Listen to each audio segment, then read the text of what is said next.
उन्हाळ्याचे दिवस होते. जंगलातलं ऊन इतकं वाढलं होतं की झाडांची पानंही जणू थकली होती. पक्षी सावली शोधत उडत होते आणि प्राणी थंड जागा शोधत फिरत होते. त्या जंगलात एक मोठं दाट पानांचं झाड होतं. ते झाड म्हणजे सगळ्यांसाठी सावलीचं घर होतं. मोंक्या माकडाची तक्रार एक दिवस.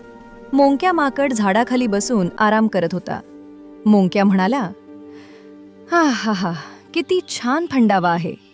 आज इथून मी हलणारच नाही. तेवढ्यात तिथे हरणी आली. ती थकलेली दिसत होती. हरणी म्हणाली, मोंक्या, जरा बाजूला सरकशील का? ऊन फार लागलंय. मोंक्या लगेच चिडला. हे माझं झाड आहे, मी आधी आलोय. तोत्या पोपटाची एंट्री झाडावरून. तोत्या पोपट ओरडला, अरे अरे, भांडू नका, मलाही सावली हवीये. मोंक्या म्हणाला, तू तर वर बसलायस, खाली यायची काय गरज? पोपट हसत म्हणाला, सावली सगळ्यांसाठी असते मोंक्या. कासवाचं शांत बोलणं तेवढ्यात हळूहळू चालत कासव तिथे पोहोचलं.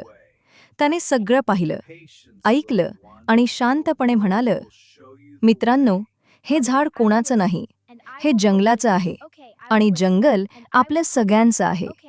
मोंक्या थोडा शांत झाला, पण अजूनही हट्टीच होता. समज येते, कासव पुढे म्हणालं, सावली वाटून घेतली तरच सगळ्यांना थंडावा मिळेल. एकट्याने घेतली तर भांडणच उरेल. हरणी खाली बसली. पोपट फांदीवर सरकला आणि मोंक्या थोडा बाजूला सरकला. थोड्याच वेळात सगळ्यांच्या चेहऱ्यावर हसू आलं. आनंदाचा शेवट मोंक्या हसत म्हणाला, माफ करा मित्रांनो, मला समजायला उशीर झाला.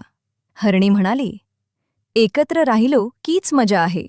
पोपट टाळ्या वाजवत ओरडला, मैत्री जिंदाबाद. कासव शांतपणे हसत बसलं आणि झाडाची सावली सगळ्यांसाठी थंडगार झाली. वाटून घेतलं की सगळ्यांसाठी पुरतं. व्हिडिओ आवडली असेल तर लाईक नक्की करा आणि अशाच छान छान गोष्टी पाहायच्या असतील तर चॅनल सबस्क्राईब नक्की करा.